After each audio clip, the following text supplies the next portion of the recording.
alunos, alunas e demais colegas que aqui estão. Muito obrigado pela recepção. Estamos aqui para um bom momento, para a gente ter uma troca de conhecimento, para a gente poder compartilhar um pouquinho das nossas trajetórias, das nossas pesquisas. Muito obrigado por poder me receber, professora Anne. Imagina, professor, a honra é toda nossa. Bom, como todos já sabem, eu já teci os cumprimentos aqui, as saudações iniciais aqui aos nossos participantes. Temos aqui, professor Fernando, discentes do nosso programa de mestrado em Direitos Sociais, temos discentes também do nosso curso de graduação em Direito, e é um horário que nós escolhemos esse horário justamente porque para ser antes das aulas, mas também é um horário um pouco ingrato, porque é o horário em que os nossos alunos e alunas estão aí em trânsito, então eu vou te pedir licença e pedir a sua compreensão, porque a todo momento eles vão estar entrando, mas é em razão desse horário, que é o horário do rush aí, e dificulta um pouco. Mas é o horário que a gente elege justamente para que todos possam também assistir, em que pese, não é, essa interseção aí do horário. Esse painel, professor Luiz Fernando, e reiterando para todos os nossos participantes, ele compõe, então, um evento que já é tradicional aqui do nosso curso de Direito do IESB, e, via de consequência, também do nosso programa de mestrado profissional, que são as semanas jurídicas. Nós realizamos, professor Luiz Fernando, e para os alunos e alunas que também estão chegando agora, nós realizamos as semanas jurídicas no primeiro semestre, e no segundo semestre nós realizamos o Congresso de Ensino e Pesquisa em Direito. Então, o seu painel, de suma importância, ele compõe a nossa 15ª Semana Jurídica do Centro Universitário IESB. Como eu já disse e reitero, tornou uma tradição. Trazemos aqui temas, né, aderentemente propostos, que está na pauta jurídica, na pauta política, na pauta social, não é? E convidamos sempre palestrantes que podem trazer, como é o seu caso, não é? Para a nossa honra, vivências, experiências e uma formação com uma perspectiva, uma formação diferenciada e trazendo uma perspectiva também diferenciada. É o caso do tema do nosso painel de hoje. Antes de passar, então, a palavra para que o doutor professor Luiz Fernando de Oliveira inicie, eu vou falar aqui de uma forma muito breve do currículo do nosso expositor. O currículo, ele já nos diz por que ele foi eleito, escolhido, convidado, e para nossa honra o convite foi aceito. Ele também tem uma formação interdisciplinar, não é, professor? Transdisciplinar. Então, caiu como uma luva, não é? Para a nossa graça e para a nossa... o compartilhar desse conhecimento para a nossa graça. Então, o doutor Luiz Fernando, ele é doutor em História e Teoria do Direito, é mestre em Direito, é especialista nas áreas de educação, Direito e Agronegócios, é advogado, foi defensor público, é integrante de comissões de direitos humanos, direito digital e liberdade religiosa no âmbito da Ordem dos Advogados do Brasil, é também teólogo, é historiador, é pedagogo, é psicanalista, é sexólogo, é cientista social, é escritor, é palestrante e também, para a nossa honra, é professor do nosso Centro Universitário IESB. Então, a palestra de hoje é sobre, então, enfrentar esses desafios da interdisciplinaridade no ramo da pesquisa do direito, né? E trabalhar a interdisciplinaridade, não é, professor Luiz Fernando? É um desafio, acho que, para qualquer pesquisador, não é? E para o ensino jurídico, eu acho que se apresenta extremamente a interdisciplinaridade, extremamente ramificada em diversos microcosmos, podemos dizer assim, né? Que que nem sempre são trabalhados de uma forma, eu acho que eu posso dizer, comunicativa entre si, não é?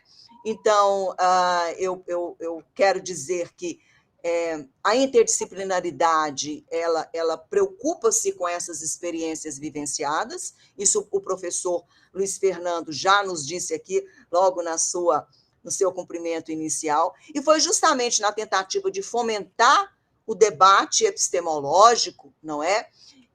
Dentro desse tema, que está aqui esse expert, esse doutor, não é? Esse pesquisador, para poder compartilhar um pouquinho aí do seu conhecimento e das suas vivências. Por favor, professor Luiz Fernando, está com a palavra aqui para a gente poder aprender um pouquinho. Tá certo, eu agradeço pela apresentação, pelos cumprimentos, né, e pelo convite. Que alegria para mim poder estar aqui com todos vocês. E eu posso dizer que, para mim, esse é um dos principais momentos dentro do ensino superior, porque é aqui que a gente começa até a sair da nossa caixinha, que por muitas vezes é tão fechada e que por tantas vezes a gente acaba se prendendo às chamadas grades curriculares, e mais do que uma grade, nós fomos chamados para sermos livres. Então, aqui é um momento da gente exercer a nossa liberdade, a gente poder aprender cada vez mais coisas interessantes, né? Uma universidade é feita através do ensino, da pesquisa e da extensão. E aqui é uma maneira que a gente tem para unir um pouco disso mais na formação de vocês, mostrando que há várias possibilidades, há vários horizontes para a gente poder atuar no campo do direito. Aqui a gente fala de pesquisa, mas eu já quero deixar claro que, além de falar de pesquisa, nós também podemos conectar esse conhecimento com possibilidades profissionais na área do direito, porque o direito em si é algo maravilhoso. E é tão maravilhoso que é algo que é colocado à disposição para nós, enquanto pessoas, para que a gente possa resolver inúmeros problemas sociais, problemas do Estado e, por que não, até problemas da nossa própria vida, né? O direito nos ensina sobre como conciliar certos conflitos e resolvê-los, nos ensina a ampliar os nossos horizontes, nos ensina a fazer tantas coisas. E por que o direito tem tanto essa abordagem? Porque nós estamos tratando aqui a respeito de comportamento. E eu quero já começar essa fala, eu vou até fazer uma projeção aqui sobre o nosso tema. Deixa eu só compartilhar aqui uma breve apresentação que eu fiz para vocês.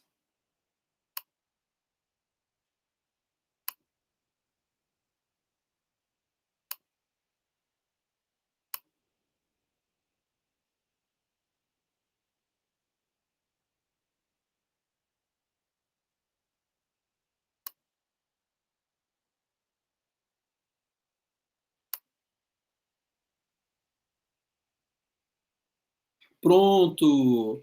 Apareceu aí para todo mundo?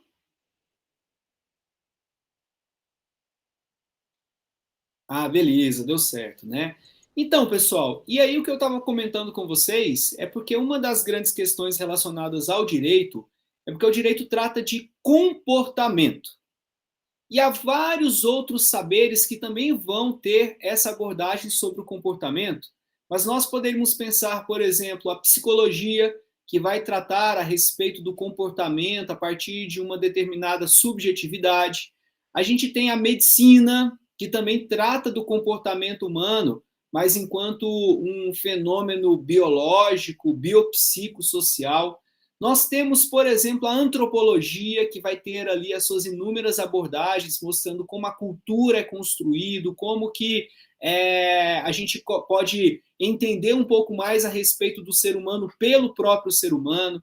A gente tem a sociologia, né, que vai tratar do ser humano enquanto um ser social e de todos os comportamentos que atingem, de alguma maneira, esse ser humano. A gente tem a economia, que também acaba tratando de comportamento, né? Se a gente pensar a respeito de como é que as pessoas criam, acumulam riquezas e quais são os comportamentos todos aí. E o direito vem para se somar a esse conhecimento no sentido de que nós tratamos aqui a respeito da normatização do comportamento. E se a gente quer falar a respeito dessa normatização do comportamento, a gente passa por alguns estágios que nada mais, nada menos são do que a união de todos esses saberes. E aqui a gente tem a ideia de conectar saberes através da interdisciplinaridade. Bom, e aí eu começo trazendo uma provocação. O que é essa interdisciplinaridade? Como é que ela vai interagir com o campo do direito, né? E aí eu me pauto aqui numa breve definição de que a interdisciplinaridade vai se referir à integração e o diálogo entre as diferentes disciplinas ou áreas do conhecimento para que a gente possa abordar problemas complexos. Isso aqui eu estou tratando de um objeto que por vezes é colocado e que deve-se ter vários ângulos.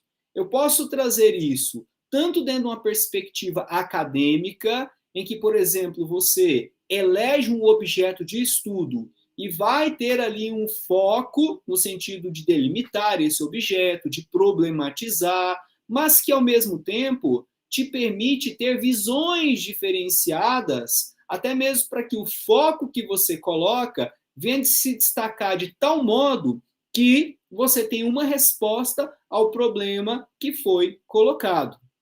Da mesma maneira, quem está nas carreiras jurídicas, e eu poderia citar, por exemplo, a magistratura, um juiz, ao se deparar também com um objeto, ele vai ter que pensar sobre vários aspectos para se chegar a uma decisão.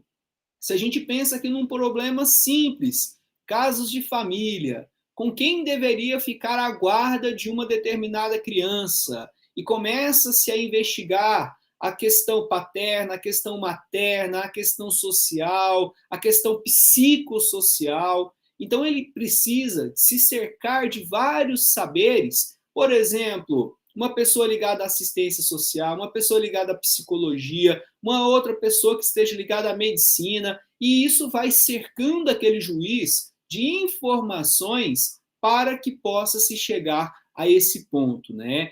E aí, nesse contexto do direito, a interdisciplinaridade vai buscar transcender essas fronteiras tradicionais da disciplina jurídica. A gente vai aqui buscar outras áreas que vão nos oferecer algumas respostas. E aí eu já quero lembrar a vocês que dentro do campo do direito, nós temos duas grandes áreas, que são a dogmática e a zetética.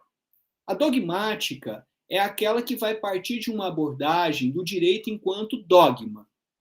E direito enquanto dogma, dogma é uma coisa que, a priori, não admite ser questionada. Dogma é algo que se coloca e que você tem que seguir. Quando a gente fala, por exemplo, a respeito de religiões, vamos aqui, por exemplo, pegar a fé cristã. Existiria a fé cristã sem Jesus? Existiria a fé cristã sem você pensar, por exemplo, num texto base que é a Bíblia? Se você tirar Jesus e se você tirar a Bíblia do cristianismo, nada subsiste. Ele deixa de existir justamente porque são seus elementos estruturais. E assim a gente pode perceber que no direito, quando se coloca uma normatização jurídica de um determinado comportamento, de um determinado fenômeno, ele é colocado justamente para que ele seja seguido, à risca. Contudo, aí que entra a grande questão. Nem sempre um dogma é algo que deve ser perpetuado, porque ele acaba se transformando dentro de uma construção sócio-histórica. E é aqui que a gente começa a ver, por exemplo, elementos da zetética. O que é essa zetética? São outras maneiras de você entender o fenômeno jurídico, mas sem se comprometer com o dogma, sem você se comprometer com uma crença totalmente fechada. Então, por exemplo, nós teríamos aqui, enquanto zetética, a sociologia, que aí eu, aplicando ao direito, né, se transforma em uma sociologia jurídica, ou sociologia do direito. Se eu falar a respeito de psicologia, a psicologia jurídica, ou também, né, dentro de uma outra abordagem, a psicologia forense. Eu posso trazer aqui, por exemplo, também a medicina, que aí a gente já vai conectar com a medicina legal. E se você deseja questionar uma norma, não é pelo dogma em si que você vai conseguir isso. Você vai conseguir isso através da zetética. A zetética te leva ao pensamento crítico, te leva à reflexão. E aí, nesse contexto, nós começamos a entender a respeito da importância da interdisciplinaridade no campo jurídico. Por quê? Porque ela vai reconhecer que os fenômenos jurídicos são multifacetados, são influenciados por uma série de fatores, e aí a gente precisa, então, ampliar a nossa compreensão do direito. Isso aqui é algo bem bacana, porque, por exemplo, do ponto de vista, e eu vou colocar aqui profissional. Gente, todas as vivências que vocês tiverem nas vidas de vocês antes de chegar ao curso de Direito, poderão aqui perfeitamente serem aplicadas. Por quê? Porque o direito cuida da vida como um todo. Vamos imaginar aqui que tem uma pessoa que seja da área da música. Você pode pegar todo esse conhecimento e interação com o conhecimento jurídico, fazer com que isso se transforme tanto em conhecimento acadêmico como em conhecimento profissional. Por exemplo, direitos autorais. Nesse momento que a gente vivencia de tecnologias, como é que fica esse mercado da música? E eu posso dizer para vocês, gente, que não despreze esse mercado da música, porque no Brasil ele rende anualmente bilhões de reais. E quem são as pessoas que estão estudando isso, pesquisando isso, atuando nisso? Então, às vezes você, nossa, mas música e direito nada a ver, a gente tem tudo a ver. Às vezes você vai pensar, por exemplo, na moda. Uma pessoa que fez moda ou que gosta muito da área de moda, ela pode conectar aqui com o direito com toda a certeza. A pessoa que, de repente, foi estudar medicina, ela se conecta aqui com o direito de uma maneira fenomenal. Então, todos esses saberes são muito importantes porque o direito está aqui para contribuir com as demais áreas, assim como as demais áreas estão para contribuir com o direito, porque a gente está lidando aqui com a complexidade dos problemas jurídicos, que por vezes não cabe ali uma resposta dogmática de que a lei falou isso e pronto, acabou. Não. As leis são produtos históricos. As leis mudam. E às vezes não é a própria lei que muda, mas a mentalidade social muda. E com essa transformação da mentalidade social, é preciso ter pessoas que questionam, é preciso ter pessoas que pesquisam. Às vezes as pessoas trazem muito para a gente aquela ideia de que o STF decidiu, está decidido. Aquilo é uma sentença eterna e pronto, acabou, né? E não é assim que a gente pode pensar, porque o direito precisa evoluir, ele precisa ser reconstruído a todo momento. E aí, às vezes, o STF vai trazer algum ponto no sentido de solidificar um entendimento para que haja uma maior pacificação social, para que naquele momento aquela solução seja a mais adequada, mas isso não significa que deva se eternizar. E aí, nesse contexto, pessoal, nós começamos a entender alguns grandes referenciais que vêm para nos abrir a cabeça, né? Por exemplo, eu não sei quantos de vocês já leram a obra do Edgar Morin, mas ele escreveu a obra O Método, em que ele vai propor uma abordagem sistêmica, complexa do conhecimento, mostrando a necessidade de dialogar as diferentes disciplinas para que a gente possa ter uma maior abrangência em relação aos fenômenos. Da mesma maneira, eu posso citar para vocês o Boaventura de Souza Santos, em que ele, numa obra chamada Um Discurso sobre as Ciências, ele vai criticar essa hegemonia disciplinar e vai defender a importância da gente entender as epistemologias plurais. Não existe só um jeito de conhecer, não existe somente um jeito de se fazer direito. Aqui a gente precisa ter uma abordagem muito maior, até para que a gente possa enfrentar os desafios contemporâneos. Hoje, é claro que não existe somente o direito do Estado, o direito oficial. nós temos várias outras ordens jurídicas que estão a todo momento juntas. Por exemplo, se eu falar do ponto de vista empresarial, cada empresa tem a sua normatividade que, por vezes, se coloca até dentro de uma perspectiva transnacional. Dá uma olhada, por exemplo, em grandes redes, e eu vou citar uma aqui, né, que é McDonald's.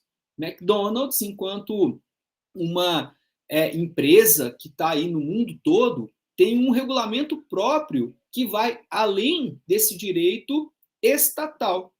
Da mesma maneira, se você olhar dentro da perspectiva penal, nas penitenciárias existe um direito que vai sendo desenvolvido ali e que tem os seus próprios sistemas de justiça, de pensamento, até de punibilidade, e que fogem a essa esfera estatal. Da mesma maneira, a gente vai ver no campo, a gente vai ver na cidade, a gente vai ver em outros âmbitos que nem sempre o Estado consegue chegar. E aí a gente parte para uma ideia, por exemplo, aqui, principalmente com Boaventura de Souza Santos, de um pluralismo jurídico. A gente pode ter outros momentos para aprofundar isso, né?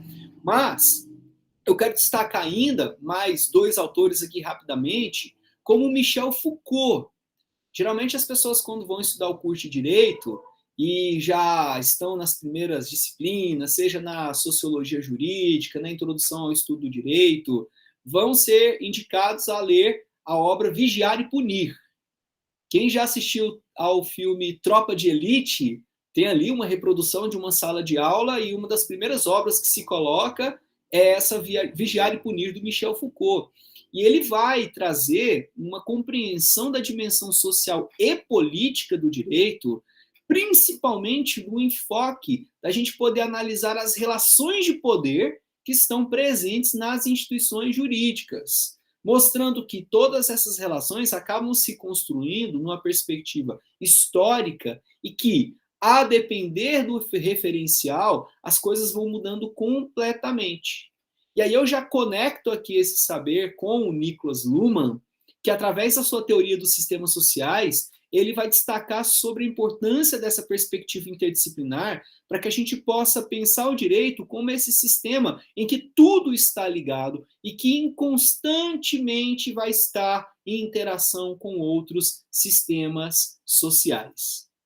E aí eu me coloco dentro de uma perspectiva que a interdisciplinaridade vai vir como um instrumento para a gente analisar e resolver determinados problemas jurídicos. E como é que isso aí acaba sendo construído, né?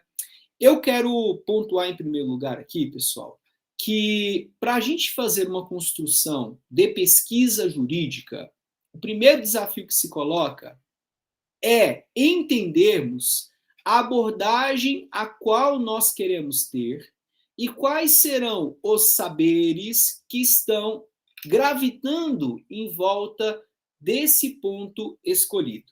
Então, vamos imaginar aqui uma coisa.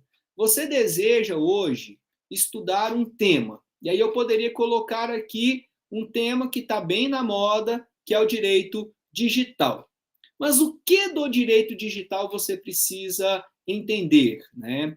O curso de direito, e aí eu falo o curso de direito enquanto academia, esse que vocês estão aqui fazendo, vai te dar um horizonte muito grande sobre quais são as disciplinas, sobre quais são as possibilidades de se conhecer, né? E seria aquele panorama geral. Quando você vai para uma disciplina, você também tem que ter o panorama geral dessa disciplina, mas principalmente quando você vai para a pesquisa, você precisa escolher um tema. E escolher o tema, eu posso dizer para vocês que deve partir, antes de mais nada, de um problema que você deseja resolver. E aí, quando eu trago para o direito digital, quantos problemas hoje nós precisamos resolver no campo jurídico? Gente, são milhares e milhares e milhares de problemas. Só de eu falar a respeito da transnacionalidade de empresas do tipo Google, a Google tem dominado o mundo tendo essa perspectiva de regulamentar, de ter a sua importância. Hoje, eu penso uma coisa, gente, a Google sabe mais sobre nós do que nós mesmos em alguns momentos, porque até o nosso inconsciente vai ficando registrado ali, e por vezes os anúncios são direcionados para nós. Coisas assim, às vezes você está pensando, de repente está lá na tela do seu celular, do seu computador. Tudo isso é fruto de pesquisa, né? E a gente tem que entender, por exemplo, até que ponto uma empresa deve ter acesso aos nossos dados. E diante dessa complexidade toda, pesquisas foram surgindo e também, além das pesquisas, isso acabou transcorrendo do ponto de vista social, parlamentar, para que alguns instrumentos jurídicos pudessem disciplinar esse fenômeno. Mas aí fica aqui a grande questão. Tudo começou com o quê? Com a pesquisa. Porque a pesquisa vai identificar o problema e vai buscar ali trazer a solução. E se a gente quer trazer uma solução de direito digital, nós precisamos entender hoje a respeito, por exemplo, de ciência de dados. Nós precisamos entender a respeito de essa visão sistêmica que existe dentro da perspectiva da computação. A gente precisa de entender milhares e milhares e milhares de fatores, né? Como não podemos ter o conhecimento infinito, cabe a nós, para até alcançarmos um maior potencial, escolhermos algo e irmos nessa direção, né? E aí eu posso trazer aqui um detalhe, gente, que ninguém sabe tudo. E por isso é importante nós dialogarmos com outras pessoas, com diferentes pesquisadores, para que a partir dessa diversidade a gente possa encontrar soluções mais específicas. Nem sempre um pesquisador vai ser formado em uma determinada área que ele vai trazer todas as soluções. E é preciso, nesse contexto, ter humildade para você saber reconhecer quando precisa de ajuda, de apoio de outros profissionais, até de outros pesquisadores, para que você possa ter uma melhor compreensão do fenômeno. E aí, pessoal, aqui a nossa ideia é mais trazer algumas provocações do que propriamente a gente ficar dentro de uma exposição gigantesca, mas eu tenho aqui algumas considerações para dizer para vocês, gente. Pesquisar é algo que está relacionado àquilo que há de mais essencial no ser humano, que é a curiosidade. E nós somos naturalmente curiosos. Não é à toa que os sites de fofoca, as redes sociais, fazem tanto sucesso, porque a gente quer saber um pouquinho de cada coisa, e até da vida dos outros por vezes, né? Deixa eu ver o que está acontecendo aqui, o que está acontecendo ali e tudo mais, né? E a curiosidade é algo fantástico, porque é ela que nos faz mover, sairmos do nosso lugar. Talvez aqui para vocês estarem estudando hoje o direito, dentro de uma perspectiva da graduação, foi a curiosidade de entender mais a respeito disso que colocou vocês aqui.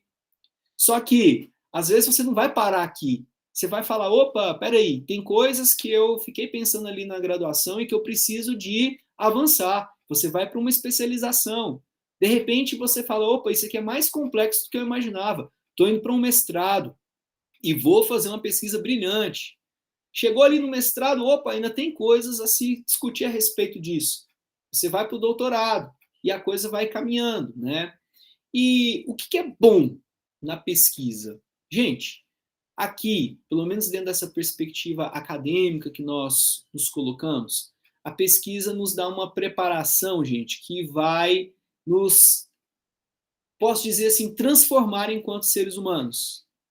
A gente, através da pesquisa, a gente conhece vários métodos. Cada um daqueles referenciais teóricos que eu disse para vocês, como Michel Foucault, Niklas Luhmann, Boaventura de Souza Santos, são pessoas que trazem novos horizontes para que a gente possa adentrar e entender, mas eles mesmos utilizaram métodos de outros pesquisadores que os fizeram tão brilhantes a serem como são. E nesse contexto, pessoal, eu quero dizer que a pesquisa, além dessa perspectiva acadêmica, ela vai ser imprescindível para todo mundo que quiser estudar ou atuar na área do direito. Mesmo que você seja uma pessoa que está fazendo só a graduação, lá na frente, você vai ter que construir peças.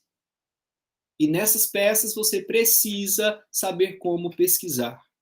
Talvez lá na frente você está atuando enquanto um magistrado, foi o principal ofício que eu coloquei aqui, né? Mas não só como um magistrado, um delegado de polícia e até outras carreiras que têm surgido hoje.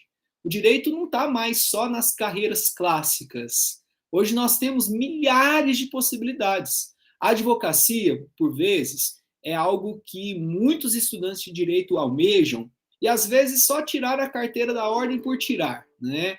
Mas eu quero dizer para vocês, hoje, que para além da advocacia e para além dessa visão dos concursos públicos, a gente tem hoje um campo infinito de áreas do direito, como, por exemplo, né, LGPD está aí, gente.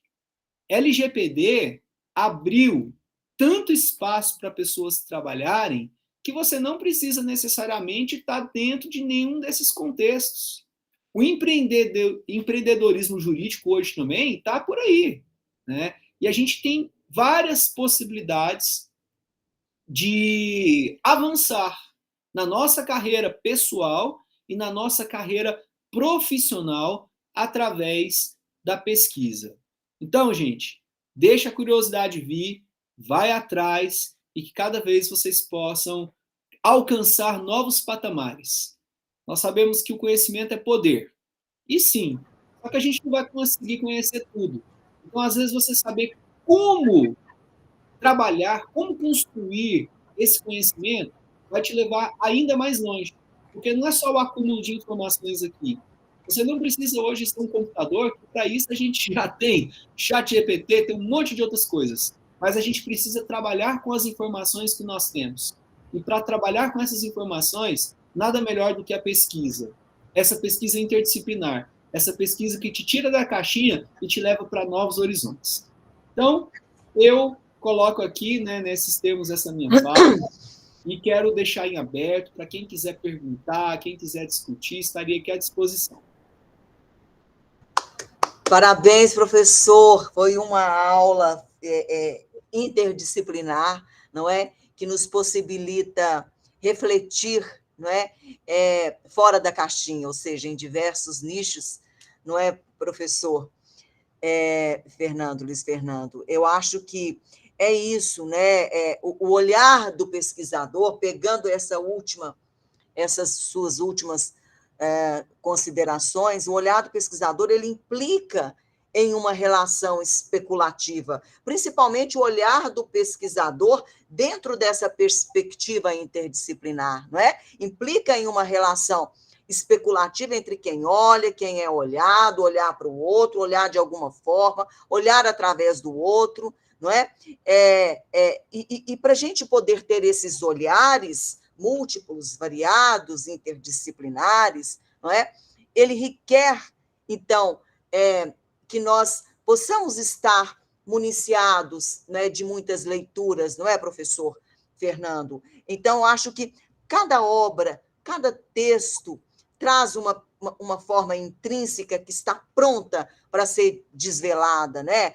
Para ser desvelada uma visão de mundo com outros sentidos, com outras formas de interpretação, né? Inclusive aquelas obras e textos que, à primeira vista, elas podem parecer de um certo modo árido, de um certo modo, mas a pesquisa ela leva a essa compreensão variada que o professor Luiz Fernando tão bem nos colocou aí, não é? Bom, vamos abrir aqui o plenário, professor Luiz Fernando, para que os nossos participantes possam aí se abebedar dessa fonte interdisciplinar aí que é o nosso palestrante de hoje. Os nossos participantes gostariam de apresentar. Eu tenho aqui alguns alunos da graduação, do mestrado, professor Luiz, que leram todas as obras que o senhor citou aí. Está aqui o Roberto, está aqui o Jean, que eu acho que podem aí apresentar aí algumas colocações. Jean, Roberto, Todos esses autores aí foram lidos, discutidos, refletidos na nossa disciplina, viu, professor? Eu estou dentro dessa visão aí, inter e multi, não é? Mas parece que eles estão tímidos aqui, ó. Quanto a esse tranquilo, pessoal, olha, o que eu quero dizer aqui dentro dessas considerações, e até incentivando dentro dessa perspectiva que a professora Anny falou, gente, tecnologia é uma coisa maravilhosa, e a gente tem hoje as respostas assim, isso é fantástico, né? Mas cuidado, digo isso a vocês, né, com a atrofia do cérebro, tá? Às vezes, a gente precisa sim parar sobre determinados temas, ler, reler, para termos a profundidade que aquilo lá merece. A ideia de você encontrar tudo mastigado hoje, para nós é maravilhoso no sentido de socializar o conhecimento, de fazer com que a gente possa, posso até colocar nesses termos, não sei aqui se, deixa eu ver aqui, aí pronto, tinha sumido aqui, né? Mas eu quero trazer aqui essa ideia de que é o seguinte, não é porque a tecnologia está aí que a gente deve deixar de nos dedicar a determinadas leituras. Se a gente tem ali um Platão, um Aristóteles, que até hoje é tão comentado e tão falado, isso significa que eles têm algo a contribuir conosco até os dias de hoje. E um dos desafios da pesquisa é porque, às vezes, a gente acha que a gente está inventando a roda. E aquilo já foi tratado, conversado, discutido em tantos outros lugares. E por isso que a pesquisa acaba se transformando tão complexa, porque principalmente aí eu digo em âmbito de mestrado e doutorado, você tem que trazer algum insight novo, você tem que trazer alguma coisa ali que vai fazer a diferença, né? E que seja um trabalho que venha para realmente solucionar um problema e não um trabalho que não vai trazer nenhum tipo de contribuição. Esse é o grande desafio que hoje eu acho que a gente enfrenta, né?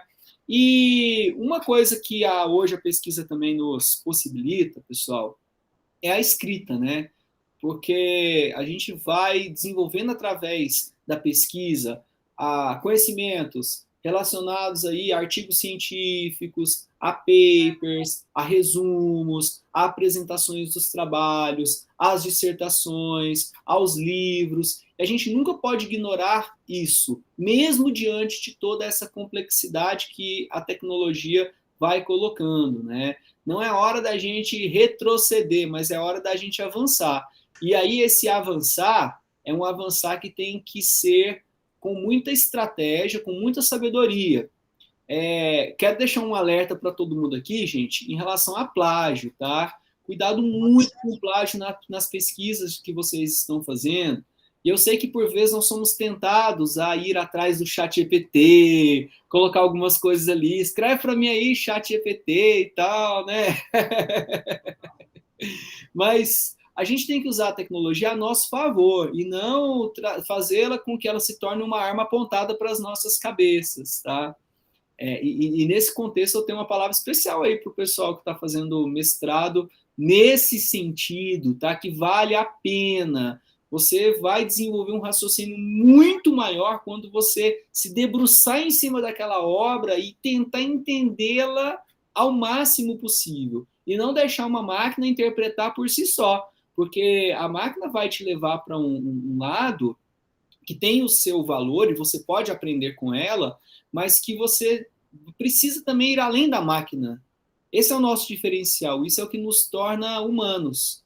E por mais que a inteligência artificial hoje seja esse desafio, não vamos nos deixar ser vencidos por ela, né? É algo que eu queria colocar aqui, que é uma preocupação que bate muito em mim enquanto pesquisador. Obrigada, professor Luiz Fernando. Todas estas reflexões, todas estas ponderações, elas são absolutamente pertinentes, absolutamente importantes para o pensar, para o agir, né, dos nossos pesquisadores, tanto em nível de mestrado quanto em nível da graduação. E essas reflexões, professor, elas não ficarão aqui somente nessa sessão. Como nós já havíamos feito o convite para que retorne aqui, não é, nesse fórum, para trazer ainda, para compartilhar conosco esses saberes, não é, interdisciplinares, inclusive, para que a gente possa cada vez mais nutrir aí os nossos pesquisadores com esses conhecimentos. O nosso agradecimento penhorado, que não é uma despedida, é apenas um até logo ali, não é? Para que a gente possa continuar ouvindo em outra sessão da semana que vem, então, em nossa 15ª Semana Jurídica. O fórum estava aberto, mas nós já vamos iniciar aí as nossas aulas, e encerro, então, com os mais agradecimentos e dizer que, então, nós devemos estar cada vez mais abertos, não é, professor? Para que a gente possa integrar níveis dialogais, não é, em nossas pesquisas jurídicas. Muito obrigada aos participantes aqui, todos e todas. Encerramos essa sessão.